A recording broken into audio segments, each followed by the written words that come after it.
treason. Capital crimes. All felonies are going to be tried here. If you're convicted of a high felony such as murder or treason, you're going to be hung by the neck until dead. All of Virginia's founding fathers have selected to be treasonous men, and they know the consequences. Many died for the investment they put in the revolution and in the country.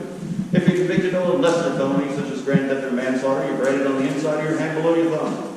Grand theft listed as taking of 3 pigs, so only take 2 pigs. Or don't take any pigs, it's not nice. But what do you think happens if you're convicted of a second brandable offense? Hung by the neck until dead. Justice is swift in the 18th century. We meet here 4 times a year, every 3 months. If you commit a crime of passion, do it in a timely manner. Or you're going to be stuck in a holding cell over on Nicholson Street called the jail.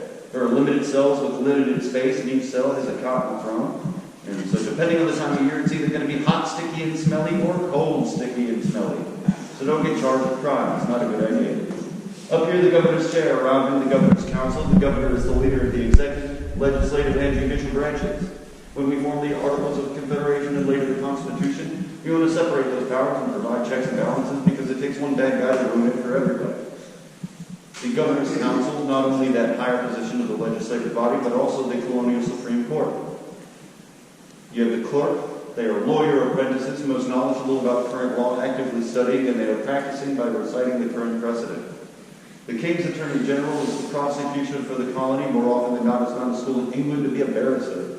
The only exception, George Witt, interim King's Attorney General twice, and America's first law professor. Very educated. The defense attorney, you can only have one if you can afford one. It's not until 1963, Gideon versus Wainwright, when you get the right to have an attorney spelled out for you, a long time after the Revolution. Over here, ancient British right, we're trying to hold on to as we go from subjects to citizens, the right to a trial by jury. This jury is consistent of 12 members of society who meet a freeholder status. A freeholder is a free white male over the age of 21 Protestant landowner. In 1775, that's 10% of the population of Virginia. 30% of the population of free white males. Does that sound like a jury of your peers? No. Not mine. 6 of these people are from your community. You're going to know who they are personally. If you're in good standing, you want a trial by jury. If not, a trial by judge. Where the governor's council is your selected jury, and the governor breaks ties. That is the only thing you can say for your own defense. Do you want a trial by jury or judge? Perjury is a grievous sin punishable by death. All those who allow you to commit perjury are guilty. The governor doesn't want to be killed for a crime you've committed, so you're not allowed to take the stand. It's a long loophole to keep you off the stand. If you're on trial, you will stand on this side of the bar with folks. Your witnesses standing next to you speaking your character. Opposing witnesses on the other side, the evidence speaking for itself. Does this sound like a fair trial to you? This is the most fair trial in the world at the time, as long as you are a free British subject.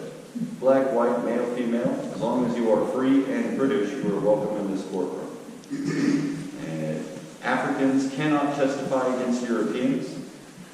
They cannot bring charges. They can provide evidence. Those are 3 different things. If you're a Native American and covered under the crown, you have an agent who's representing you instead of you representing yourself. They are a paid government employee, but it's not you. And for the least fair trial in the world at the time, you have to go down to the county courthouses where the enslaved people are tried for their felonies. At the beginning of the institutionalization, there are more felonies for enslaved people, therefore more enslaved people are charged with felonies. This is clogging up the justice system here at the General Court. In 1705, when the law was going into effect, there were 45 counties. In the 1770s, there were 60 counties. That's 45 to 60 times more places to put the cases. They meet more often, and they're much closer to home. And what this means for the enslaved people is justice is not the goal, nor is it served. Any curiosities about court proceedings? Sure. A question? How did you say you did not get representation? So you were representing your own, and you get to bring your own witnesses, or no? Yes, and any knowledge of the law would be assumed that you would have it. And so if you could not afford an attorney, you could pay for representation. And if you could not pay for representation, you could pay for a book. If you couldn't pay for a book, you could borrow a book. You could ask your friends, gather common knowledge. Yeah, we know.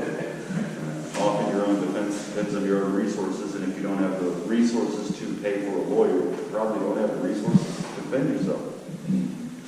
So many of these cases for people who can't afford representation, their knowledge is coming upon a loss of the case.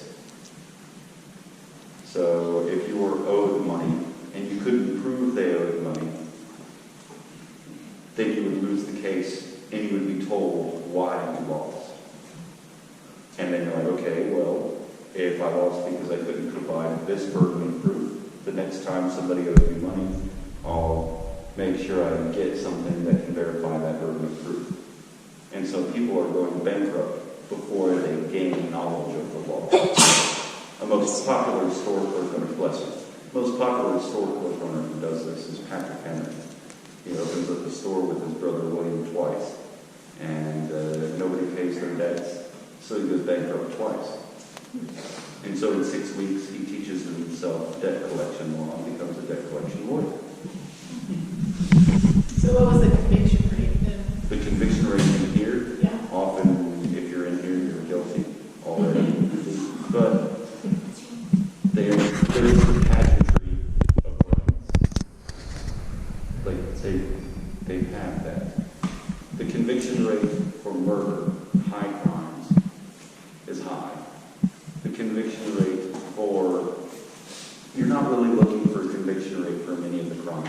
You're looking for debts paid and debts owed. Many of the crimes are one of those. Either destruction of property, unpaid debt, or unpaid services. A lot of this is debt from debt-based. A lot of it. And so, yes.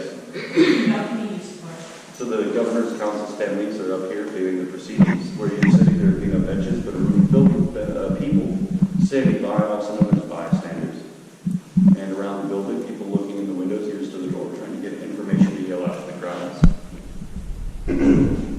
Because whether you're at the county courthouse or at the general courthouse, this is live court. One of the few opportunities of entertainment outside of daily activity. Besides capital punishment, what was the average sentence for a conviction of petty theft or not owning a debt? What did they normally put in jail? Oh, jail is not a punishment. They feel that that's cruel and unusual.